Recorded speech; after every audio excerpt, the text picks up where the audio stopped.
Welcome to the Young Wealth Show, where you'll truly learn how to make, spend, and invest money for an awesome life. Get the real-life stuff that wasn't part of your school curriculum. Young Wealth gives you innovative new ways of dealing with your finances, as well as the skills and tools you're going to need to survive and be successful out on your own. Let the Young Wealth Show be your GPS to take you from clueless to clued in. Here is your host, Jason Hartman, with Young Wealth.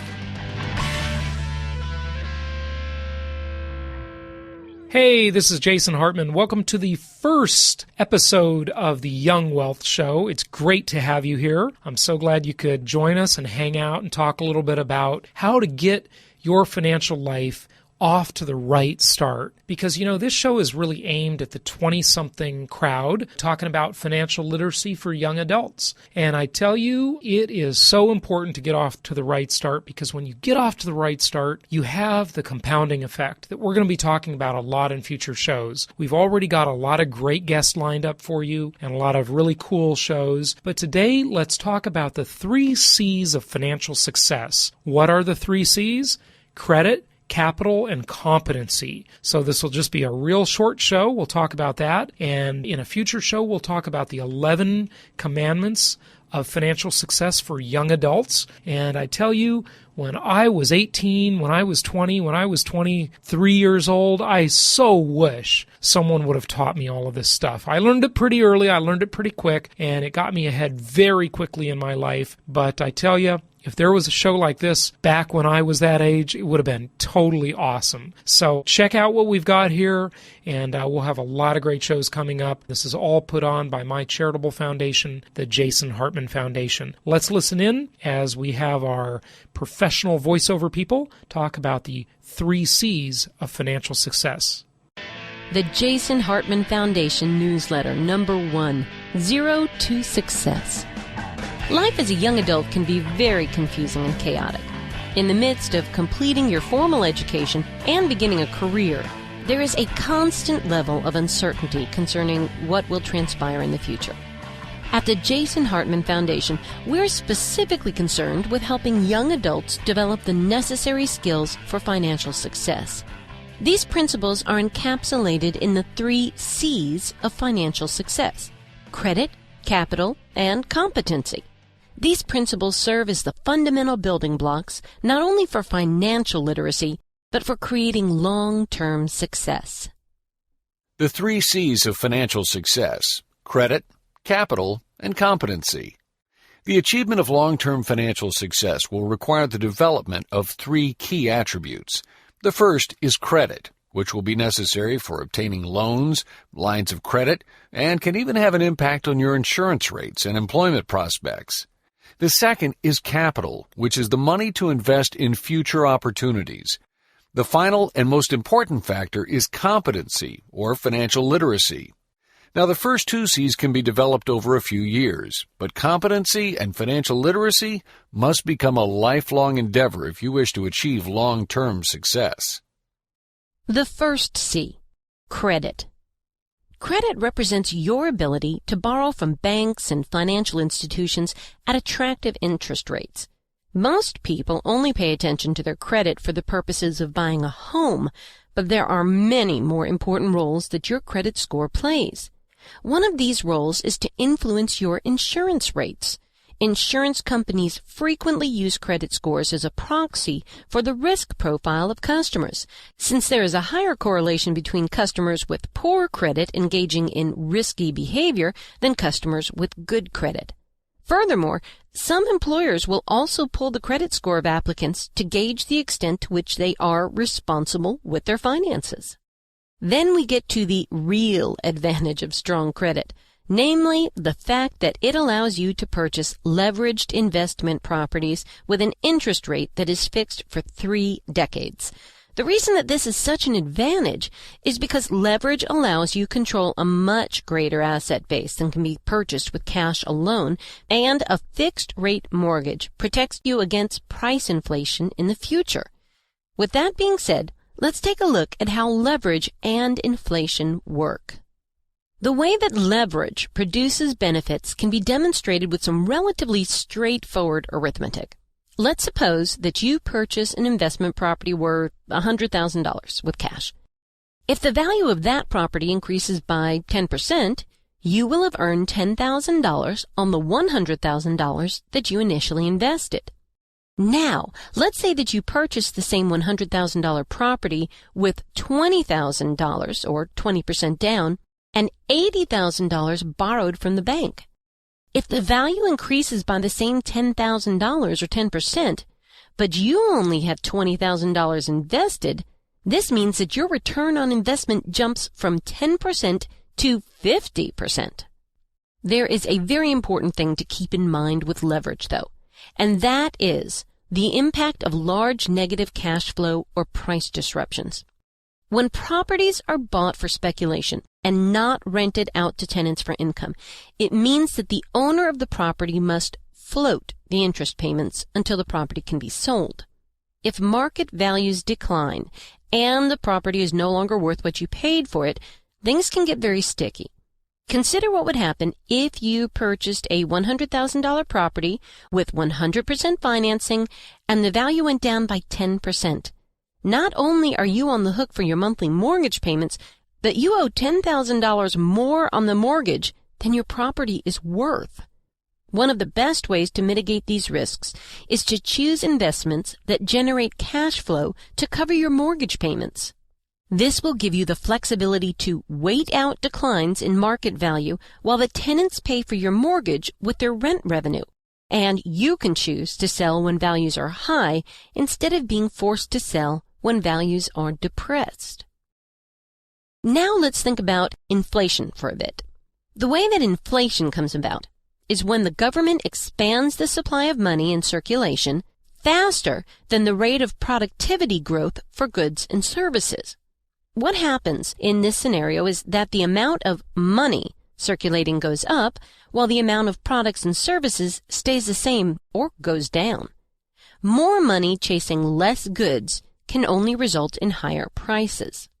When the prices for goods and services go up, it frequently results in higher interest rates as investors become unwilling to purchase bonds at low rates of interest that are being eroded by inflation.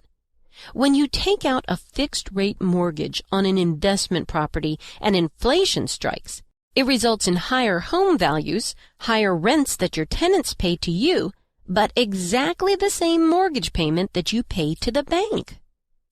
The second C, capital.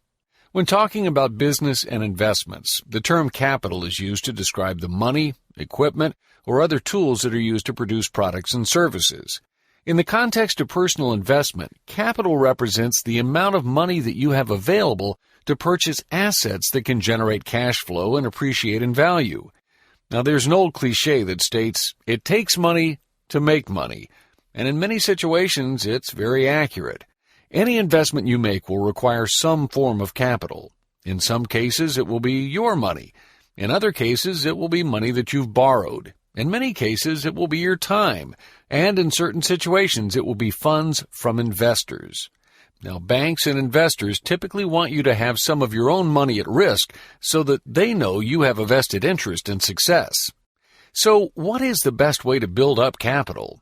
Well, if your surname is something like Rockefeller, Vanderbilt, Hilton, Carnegie, or Kennedy, then capital may not be much of a problem.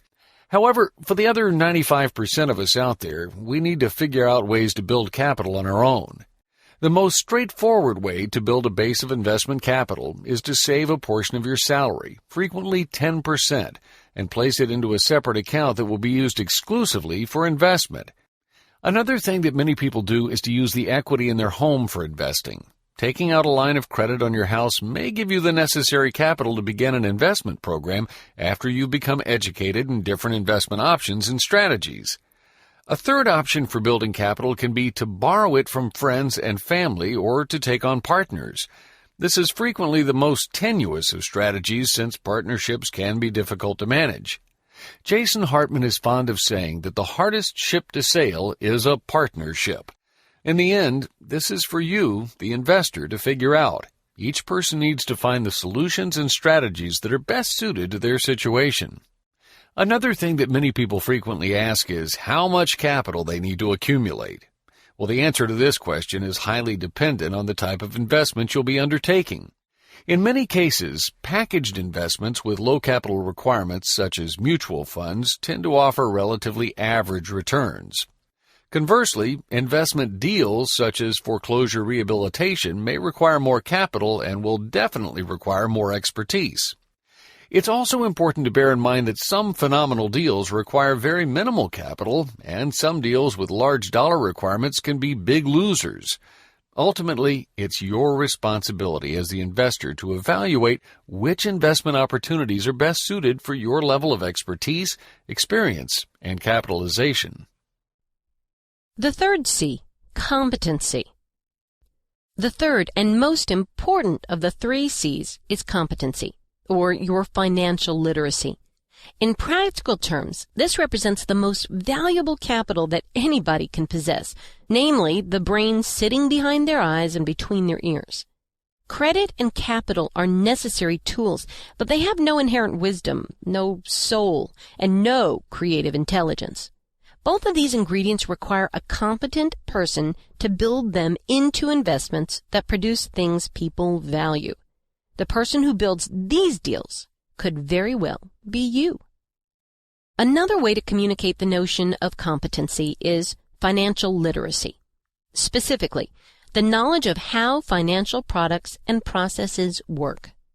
Becoming educated in the workings of investment and finances allows you to make intelligent decisions. It will allow you to quickly determine what kinds of deals represent the best opportunity and which are too risky or generate returns that are too low for serious consideration. It will help to guide your everyday decisions toward financial success. Financial literacy helps to significantly limit your risk of failure. This does not necessarily mean that you will never lose. Investments involve risk, and sometimes luck aligns against you. What it does mean is that you will be investing with full awareness of the risks and rewards so that intelligent decisions can be made. Thus, the most important concept to internalize is that one should become educated before engaging in an investment program. Deals come and go. But the knowledge necessary to assemble and execute deals is crucial to successful investing over the long term. Practically speaking, this means that you will probably be doing a lot of studying, research, and reading before initiating your first investment. Sometimes it can be difficult to be patient while absorbing the necessary education, but always remember that there are 2 components to success: knowledge and action. Knowledge without action becomes nothing more than expensive infotainment. Action without knowledge is extremely risky and likely to produce spectacular problems. Those who realize financial success build their knowledge base and then act on it.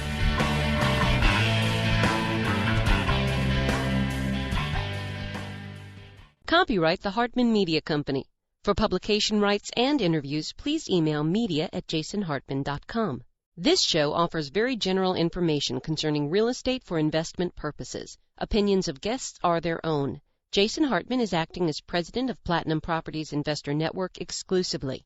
Nothing contained herein should be considered personalized, personal, financial, investment, legal, or tax advice.